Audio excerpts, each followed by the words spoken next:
what I would do is I would take Valium and then I would wash it down with the alcohol. I got into a really bad spot for that.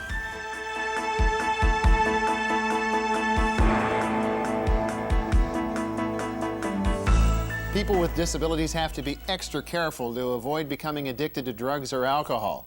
It's a problem that can start innocently enough with the prescription of medication.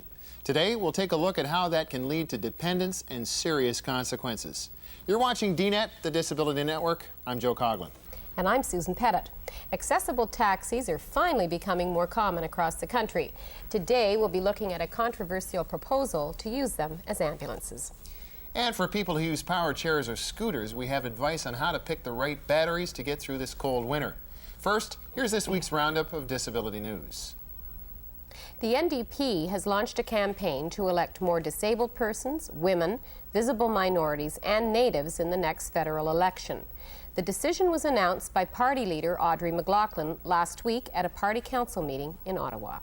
We'll be talking about affirmative action policies.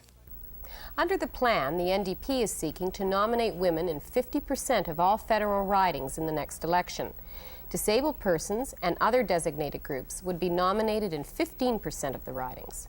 But the council stopped short of an earlier plan, which would have changed the party constitution to force the nomination of candidates from the designated groups. Calling forced nominations undemocratic, the party will leave it up to each riding to decide on who it nominates.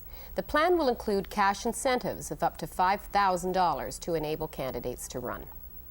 A quadriplegic woman convicted of selling cocaine has avoided a prison term because Alberta does not have a jail capable of caring for her.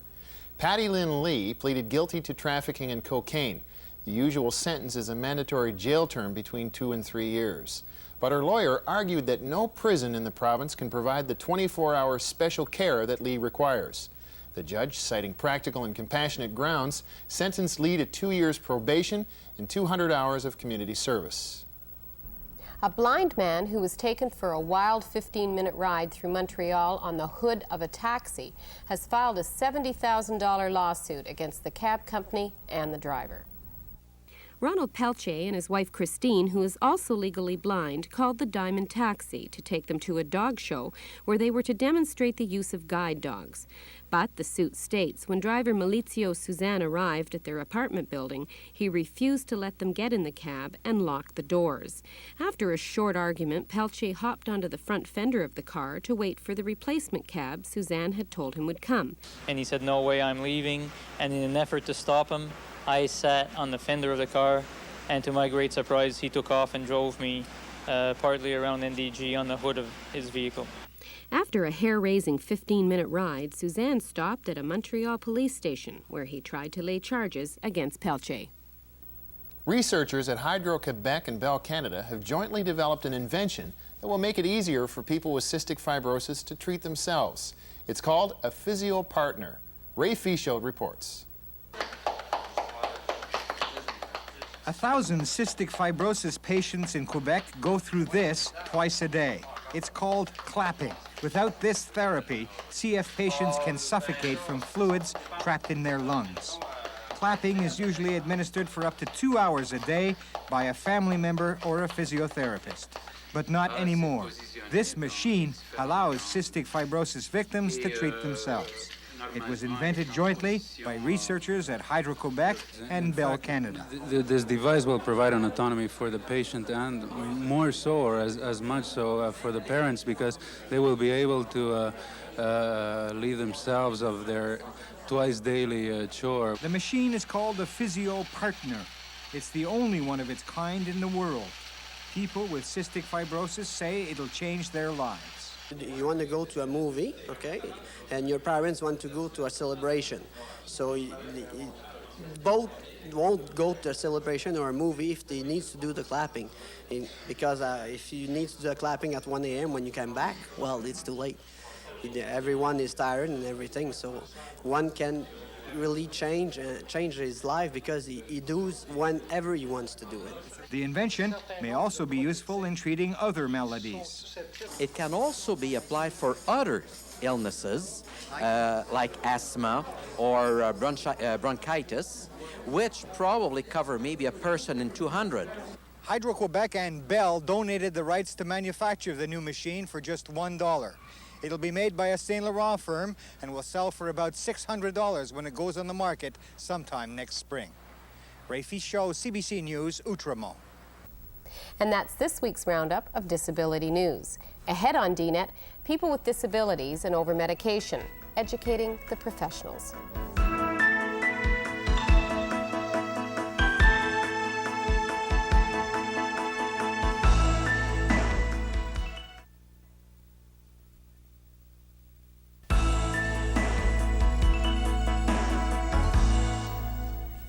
As both of us know from personal experience, Sue, most people with disabilities depend on prescription drugs to relieve pain and generally improve the quality of their lives. Some people wouldn't live another day without medication. This dependency can and does lead to addiction. In some cases, we've learned, the fault lies with the doctors involved. The ignorance of these doctors came up repeatedly at a conference on drug and alcohol abuse sponsored by the Independent Living Centre of Waterloo Region in Ontario. This is a conference, I think, that's been needed for a long time, but there's a lot of unanswered questions out there. One question that came up repeatedly at the conference was, do doctors act responsibly when they prescribe drugs to people with disabilities? People taking part in the conference proper and in workshops agreed that much work needed to be done to educate both doctor and patient about their responsibilities and rights. To continue the habit, to continue taking the drug or continue to drink. Ken Bender, Executive Director of Addiction Assessment Care and Treatment Services in Waterloo Region, said he knew several people who had become addicted to pain-killing drugs. He said each case started innocently. Bender said it was his experience that a small number of doctors do seriously overprescribe drugs to people with disabilities. Well, I have one example that I could share with you today. A number of years ago, I saw a person who was taking 34 different medications, and I just happened to have that list with me. And here's the list of 34 medications that he was taking from one particular physician from our community. Many of them were narcotics or mood-modifying drugs, tranquilizers. And this person we were able to help recover, and in the end, he was only taking 3 medications, which were primarily for eczema. Ann Braz of Kitchener has Friedreich's ataxia, a condition similar to multiple sclerosis. She became addicted to Valium and alcohol. She said her doctor gave in to her persistent demand for more and more of the drug. He didn't want to give me the Valium at first because it was so addictive. But I just sort of said everything else he gave me, I just sort of threw it away, came back and I said, it's not working, it doesn't work. So what I would do is I would take Valium and then I would wash it down with the alcohol. I got into a really bad spot for a while. How did that come about? How did you come to take Valium and alcohol? The drinking.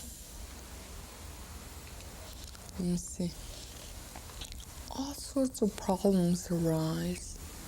You sort of just don't want to deal with them. And because you don't deal with this anger that you have inside, you sort of want to cover it up. And that's how it came about. I never dealt with anything. And it was time to handle it, and I just couldn't. It was too much to do it all at once, and also the Valium was making it easier. Just sort of gives you the I don't care attitude, you know. It's sort of like a crutch to lean on. So you don't think about that you're living in a wheelchair. That's why you sort of get hooked on that. One of the ways I've been getting this across to the consumers. Sally Costa is an outreach worker for PUSH, People United for Self-Help in Ontario. She has cerebral palsy and epilepsy. Costa says dependency on prescription drugs begins when people with disabilities are very young. Drugs become a way of life. Did her doctor talk to her about drugs and disability? Never, and they're very reluctant even to talk about side effects. Their attitude is, this is the one you need, take it and you'll be fine. That's all you need to know. That's not all you need to know. There's no problem. Martin Stenrud is a quadriplegic who lives in California. He says people with disabilities have a right to know why they are taking a particular medication and to know the interactions of those medications, as well as the interaction between medications and alcohol. All too often people go to the doctor and they take whatever the doctor says as the word of God and don't question, and the doctors don't take the time to really explain. So the first thing people should do is realize they have a right, and to use that right they have to talk to their doctors about their use of prescription medications and be satisfied that this is really in their best interest before they proceed. So remember, if you have doubts about the drugs you're taking, speak up. If you've developed an addiction to prescription drugs or alcohol, there are treatment centers across the country. Your provincial government should be able to tell you where they are and if they're accessible. If there's an independent living center in your neighborhood, they'll have people who can give you advice about where to go for help. Push Ontario, People United for Self-Help, is another community organization that knows about the problem and available treatments. Our next report on this subject will look at the misuse of alcohol by people with disabilities. Do you think the medical profession over-medicates people with disabilities? Call the DNet opinion line. We'll give you the phone number in a moment. Last week, we asked you to let us know your views on employment equity. We'd like to thank everyone who called in from across the country. You can reach the DNet opinion line at area code 416-921-7933. We'll give you that number again at the end of the show. Coming up next on DNet, accessible cabs. Should they be used as ambulances?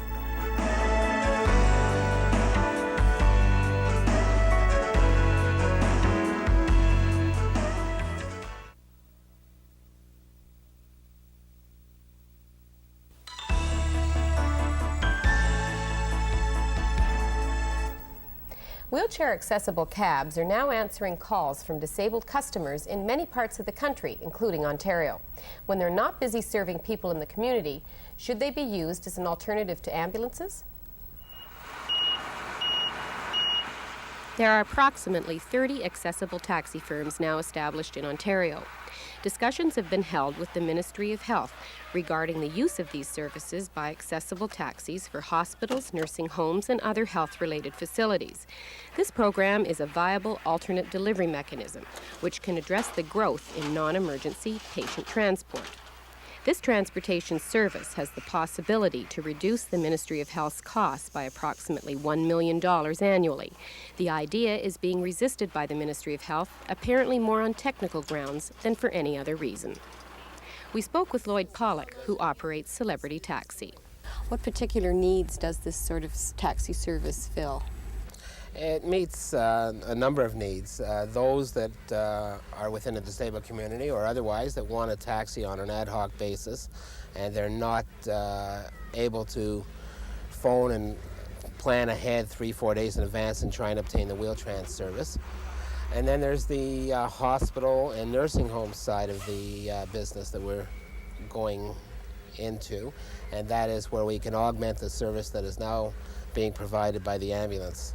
The Ministry of Transportation estimated for 1991 470,000 interhospital transfers. The average cost of the interhospital transfers using ambulances is conservatively estimated at $180 a call. The average taxi ride in the city probably would be somewhere between $7 and $10. Significant difference. Based on the 1985 Ministry of Health report, Interhospital Patient Transportation, it was estimated that approximately 80% of those transfers were non-emergency. A non-emergency run would be a run where you would, for example, take someone from one hospital to another for a specific test where the other hospital has certain equipment to perform that test. Transfer from a nursing home for a medical appointment and back again. All of these are non-emergency runs. An emergency run, which is where the ambulance people are trained for and very specific training and equipment for it, would be the type of case where someone falls or breaks a leg and they need an ambulance to transport them to the hospital, a car accident, where someone gets cut by a knife, any of these type of things. That's where the ambulance is best used, of course, and that's their training. What are the hidden costs to services like the ambulance? The staff making the arrangements for the ambulance to come and pick up a person and take them, whether it's a ward clerk or a registered nurse or an RNA. And then possibly the actual staff themselves going with the person where it's not necessary, but because it's an ambulance and they have to then take the person off and take them to the department in the hospital where they're going, as compared to if you were to use a taxi. The drivers are specially trained. They'll take the person in their wheelchair and turn them over to somebody so that they will be taken to the proper department. They're not left standing on the curb or anything like that. What kind of resistance are you meeting up against? The resistance has been basically, we feel, from the hospitals and nursing homes, because they don't issue the actual check for the service in the case of the ambulances when the ambulances perform the service. That comes out of the Ministry of Health budget. Although the hospital doesn't see it as a savings because they would issue the check for the $10, ultimately there would be more dollars in the pot available for the health services in Ontario because the ministry is not expending that money to the ambulance service. And of course it would free the ambulances up to respond to emergencies quicker, conceivably, as well. The Ministry of Health has been made aware of the benefits of accessible taxis versus ambulance services, and although the Ministry of Transportation is supportive, government process is slow.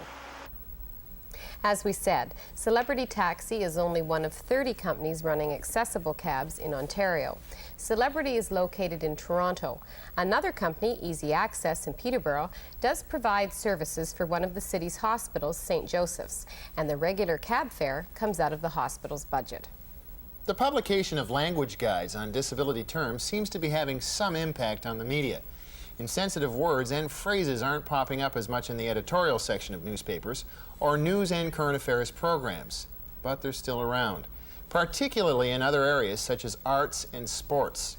People with disabilities all across the country had a chance to cringe during last week's Grey Cup game, not because of a horrific tackle, but because of this horrific piece of commentary about Toronto Argonaut Chris Gaines. He's had surgery on his ankle 5 times, and doctors have indicated that if he continues to play, he could become crippled by the time he's 40. There's that C word again. We'll be sending copies of word choices and Away with Words to the hosts and producers of that program. And another culprit is the Globe and Mail sports writer, Stephen Brunt. He wrote one more ankle injury could leave Gaines crippled. That's despite the fact that the Globe has its own style guide which says the term is not appropriate. And Brian Johnson, movie reviewer for the Newsworld program On the Arts, used the phrase emotional cripple on their show last week. It may be colorful, but it's not particularly sensitive. We'll be sending him these guides as well. Coming up next, don't get stopped by the cold.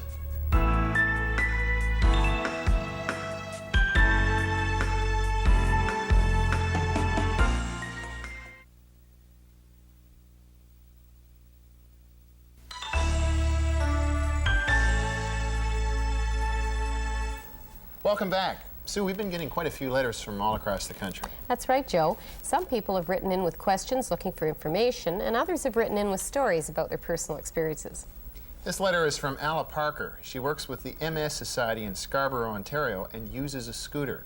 She and her friend, who uses a wheelchair, went to the Royal Winter Fair in Toronto. She writes, "We found many inconsistencies in the belief that the Coliseum and the Horse Palace were accessible. The elevator that accommodates wheelchairs only was reminiscent of a metal coffin encased in concrete. In order to view the Superdog show, we were subjected to the use of a freight elevator, which my companion was unable to reach due to the steep incline of the outdoor makeshift ramp." And this letter is from Pat Danforth of Regina. The government of Saskatchewan has a unit called the Disability Directorate. Its mandate is to act as a focal point in government on disability issues. On November 13th, they moved their office to an inaccessible building. The building has a formal complaint filed with the Saskatchewan Human Rights Commission. As a wheelchair user, I cannot normally open the doors. They are too heavy. The owners have promised to do something for 2 years, and nothing has been done. The floor the directorate is on does not provide an accessible washroom. Heck, if you could get in, you can't pee. A few weeks ago, we showed you this curb at the entrance to CBC's main building in Toronto. For someone with good upper body strength, it doesn't pose that much of a problem. But as Eileen Ellis of Georgetown, Ontario points out, that's not the case for people who use power chairs or scooters. Strength wouldn't do them any good at all. It would be impossible to mount that and many other curbs, even ones that have been cut down, but not cut down far enough. This has happened so many times. And Maurice Davis from Edmonton, Alberta, wrote to us about a problem he faces in the winter. I have owned a power wheelchair for 5 years and find it most satisfactory, although I have difficulty finding suitable batteries. It is not the life of the battery which I find unsuitable, but batteries which will perform in unusually cold weather. We took Mr. Davis's concerns to Roy Carlton of Therapy Supplies in Toronto. Okay, the gentleman in Edmonton, he's probably taking his chair out or his scooter out in the cold weather. He's got to realize that the colder the outside, the deeper the battery's going to get discharged.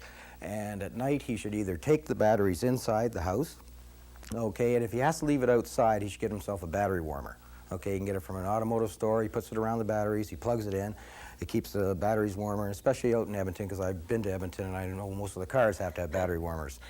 Another thing you might want to watch out for with the batteries, even in the heat, it'll have an adverse effect on the batteries, okay? And if it will overcharge the battery, it just wrecks the plates.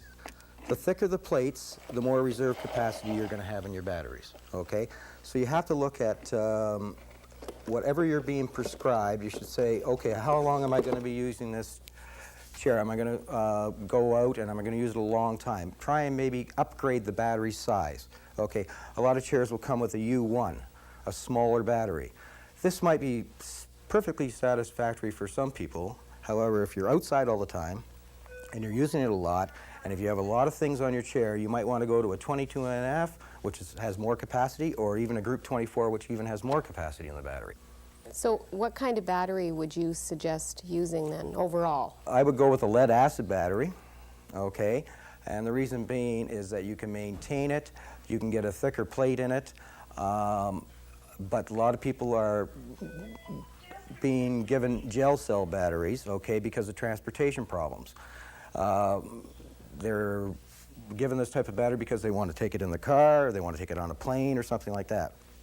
But if you really want to get more power, a lead acid battery compared to the gel battery is probably the better battery to go with if you don't need it for transportation, okay. I would say maybe a general size battery would be trying to get up close to a 70 or an 80 amp hour battery. That would be about it. Write to us if you have any questions you'd like answered or stories to tell. You know, Sue, looking back over all those letters, the problems those people face could have been captured on videotape. That's right, Joe. As a matter of fact, Pat Danforth from Regina, who wrote to us about the Inaccessible Disability Directorate Office, noted that if she could have got her hands on a video camera, she would have made a video for us. So we'll be sending her a DNet t-shirt. Send us your videos or photographs of inaccessible places. And that's our show. I'm Joe Coughlin. And I'm Susan Pettit. See you again next week. And remember to call the DNet opinion line. Do you think the medical profession over-medicates people with disabilities? The phone number is area code 416-921-7933. That's area code 416-921-7933.